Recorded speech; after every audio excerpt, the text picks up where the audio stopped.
Parallax Tiny Tutorials. One of the great things about BlocklyProp is that it allows you to use all sorts of sensors and accessories on your robots and other electronic products by providing simple blocks that make them easy to use. But BlocklyProp for the S3 robot comes with a more simple and limited set of blocks. What if you want to import and use some of the blocks in the full BlocklyProp for your S3 and take advantage of the Hacker's port? Here's how you do it. For example, say we want to use the color OLED display module on our S3. You can learn more about this great product by going to learn.parallax.com. Under the tutorials, go to Language Specific, go to BlocklyProp, open that up, and when you scroll down the page, you'll come to an item that says OLED display with BlocklyProp. Read that to get a good start.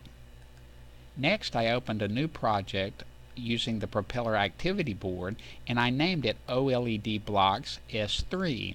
Here I put a little information in the description, including the pin numbers to which I'll attach the OLED display to the Hacker port.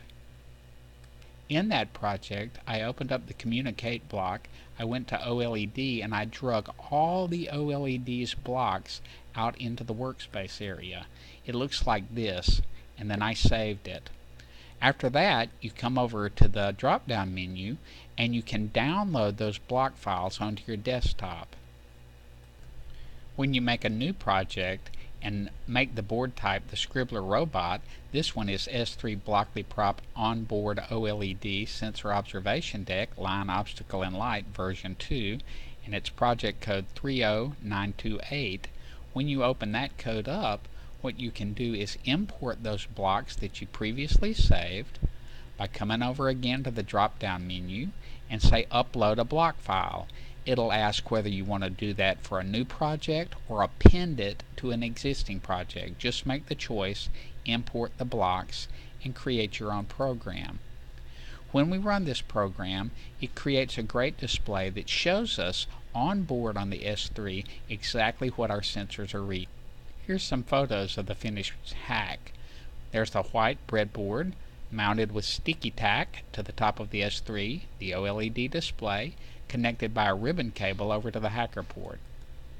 When we run the code, the OLED display says S3 Sensor Dock. This is one of the fonts that's available for use with the OLED.